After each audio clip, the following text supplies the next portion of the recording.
नमस्कार। वीडियो शुरू करने से पहले एक वैधानिक चेतावनी है। जो लोग दिल के मजबूत हों और सच को सहने की क्षमता रखते हों वही लोग इस वीडियो को देखें, बाकी के लोग स्किप करके नाच गाना लगा लें। दोस्तों, हादसे में 15 लोगों के मारे जाने के बाद सर्बिया के प्रधानमंत्री का इस्तीफा ले लिया गया है। सर्बिया में लोगों की जान की कीमत किसी प्रधानमंत्री, किसी मुख्यमंत्री की गद्दी से ज्यादा है। रेलवे स्टेशन का एक हिस्सा गिर गया था, 15 लोग मर गए थे। लोगों ने प्रदर्शन किया और प्रधानमंत्री का इस्तीफा ले लिया गया। भारत में कुंभ में भगदड़ हुई है। अखबार कहते हैं कि 35 से ज्यादा लोग मारे गए हैं और सरकार इतनी ढीठ है कि कहती है कि कोई नहीं मारा गया। अखिलेश यादव योगी आदित्यनाथ का इस्तीफा मांग रहे हैं और योगी कहते हैं कि अफवाहों पर ध्यान न दें। दोस्तों, जिस कुंभ में घंटे घड़ियालों की आवाज होनी चाहिए थी, वो कुंभ एम्बुलेंसों के शोर के नीचे दब गया। जिस कुंभ में लोग पाप मिटाने, दान पुण्य करने के लिए आए थे, वो अपनों के प्राण दान करके गए। कुंभ के भीतर ऐसी तस्वीरें देखने को मिली जैसी कोरोना के समय देखने को मिली थी। तब भी सरकार भाजपा की ही थी, तब भी नदी गंगा ही थी और तब भी लोग मारे गए थे। कुंभ में हुई भगदड़ के बाद एक महिला अपने संबंधी को जिंदा करने के लिए उसके मुंह में ऑक्सीजन फूंकती नजर आई। ये जरा दो तस्वीरें देखिए, एक कोरोना की है और ये एक कुंभ की है। क्या आपको दोनों तस्वीरों में कोई विशेष अंतर दिखाई दे रहा है? अब दोस्तों, इन सब के बीच एक बड़ा सवाल ये है कि योगी सरकार कहां है, वो क्या कर रही है? तो उसका उत्तर यह है कि योगी सरकार कुंभ में हुए इस भीषण भगदड़ कांड को छिपाने में लगी हुई है। राजेश द्विवेदी नाम के ये बड़े पुलिस वाले हैं। ये क्या कहते हैं? कहते हैं कि कोई मरा नहीं है, कोई भगदड़ नहीं हुई है, अफवाहों पर ध्यान न दें। नहीं, कोई स्टैम्पीड वाली बात नहीं थी। बेसिकली ओवर क्राउडिंग हो गई थी, जिससे कुछ श्रद्धालु घायल हो गए थे और अभी जैसा आप देख रहे हैं स्थिति पूर्णतया नियंत्रण में है। किसी भी अफवाहों पर ध्यान न दिया जाए। योगी आदित्यनाथ भी यही बात कहते हैं कि अफवाहों पर ध्यान न दें। कौन मरे, कहां के मरे, कितने मरे, कोई नहीं बताता। बस ये कहा कि घायल जल्दी ठीक हो जाएंगे। लेकिन नरेंद्र मोदी दिल्ली में रैली करते हैं और कुंभ में मरने वालों को श्रद्धांजलि देते हैं। महाकुंभ में जो दुखद हादसा हुआ है, उस हादसे में हमें कुछ पुण्यात्माओं को खोना पड़ा है। कई लोगों को चोटें भी आई हैं। मैं प्रभावित परिवारों के प्रति संवेदना व्यक्त करता हूं। अमित शाह भी कहते हैं कि जिन लोगों ने अपनों को खोया है, मैं उनके लिए संवेदनाएं व्यक्त करता हूं। योगी सरकार किसी के मरने की बात से इनकार कर रही है और इसे अफवाह बता रही है। तो क्या इस देश के गृह मंत्री अमित शाह अफवाह फैला रहे हैं? क्या इस देश के प्रधानमंत्री अफवाह फैला रहे हैं? क्या इस देश की राष्ट्रपति अफवाह फैला रही हैं? क्या योगी कुंभ में हुए कांड को छिपाना चाहते हैं और मोदी और शाह की मंशा कुछ और है? क्या कुंभ में भी गुजरात लॉबी और योगी लॉबी आपस में टकरा रही है?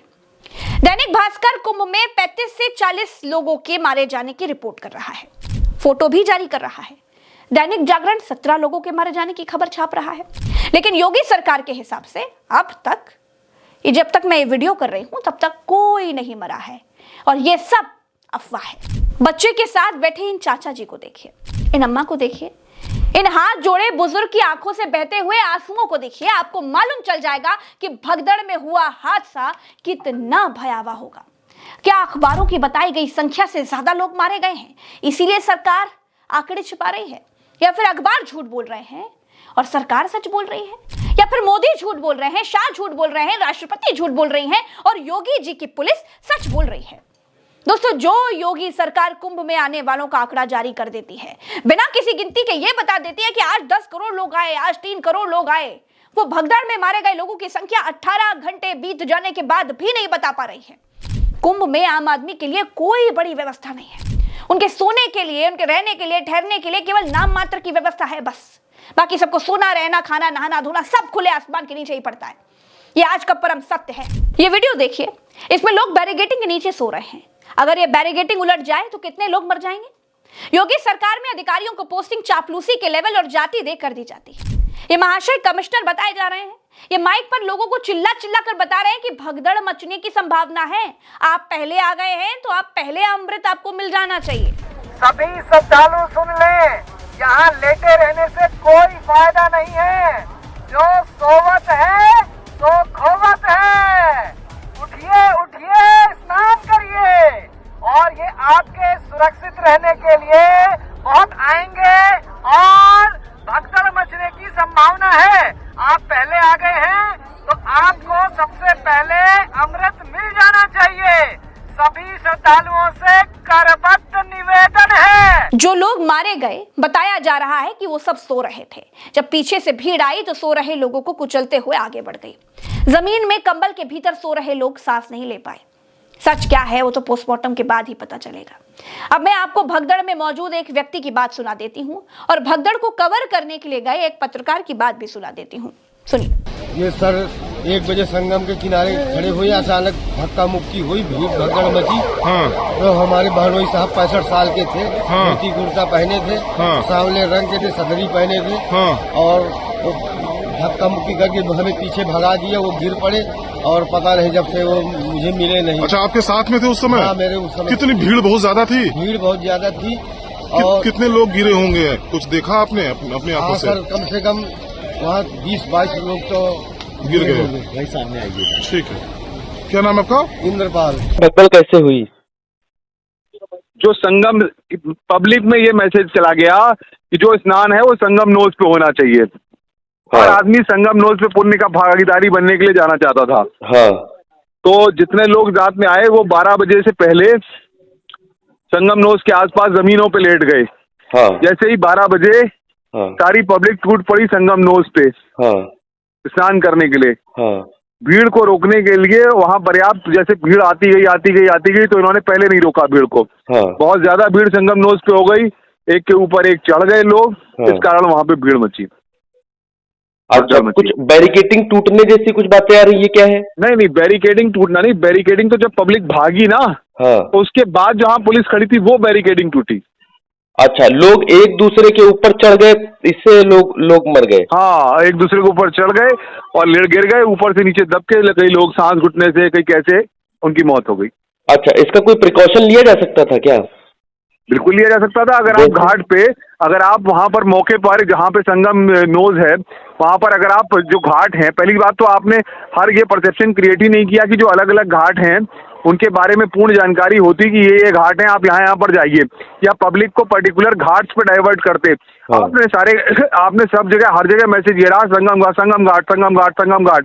चाहे लेटे हनुमान मंदिर से जा रहे हो, चाहे दारागंज से जा रहे हो, चाहे संगम मार्ग से जा रहे हो, चाहे इधर से जा रहे हो, तो हर आदमी संगम मार्ग उसके दिमाग में आपने फीड कर दिया। अभी आप कितने लोगों के मरने की खबर आ रही है? 17 लोगों के मरने की खबर है। और घायल? हाँ, घायल तो होंगे, घायल तो यार बढ़ते जा रहे हैं। कुछ अभी आंकड़ा ऐसे 50 से तो ज्यादा ही है, मतलब 50 से ज्यादा है। अच्छा, आप लोगों को खबर कब मिली? जैसे आप लोग तो वहाँ रिपोर्टिंग कर रहे हैं। 1:30 बजे ही मिल गई थी मुझे तो। 1:30 बजे मिली? एम्बुलेंस दौड़ने लगी थी ना, खटाखट। मैं तो स्नान ही कर रहा था वहाँ 2:30 बजे। अच्छा, हाँ, तस्वीरें देखी हमने आपकी। हाँ। कुंभ की एक बात तो सत्य है, योगी सरकार ने अपनी पीठ थपथपाने के लिए, शेखी बगाड़ने के लिए करोड़ों लोगों को सोशल मीडिया के जरिए बुला तो लिया, लेकिन उनके लिए किए गए इंतजाम 2 कौड़ी के हैं। ऐसा कुंभ किस काम का जिसमें लोगों की जान चली जाए? अरे ऐसी आस्था किस काम की? ऐसी आस्था के लोग अचार डालेंगे क्या जिसमें लोगों की जान ही चली जाए? ऐसे पाप धोने से तो बेहतर है कि लोग अपने पाप कुछ और दिन लाते रहें और अपने अपने हिसाब से गंगा में जाकर पाप धोएं। सरकार के बुलाने पर ही पाप धुले जाएंगे क्या? ये कहाँ लिखा है? कुंभ में हुई भगदड़ 100% योगी आदित्यनाथ की सरकार का फेल्योर है। इसके जिम्मेदार योगी आदित्यनाथ हैं। अखिलेश यादव ये कहते हुए योगी आदित्यनाथ का इस्तीफा मांग रहे हैं। दोस्तों, जो लोग हादसे की जिम्मेदारी तक नहीं ले रहे हैं वो इस्तीफा क्या देंगे? चलते हैं। राम राम, दुआ सलाम, जय हिंद। चैनल पर अगर आप नए हैं तो चैनल को सब्सक्राइब कर लीजिएगा।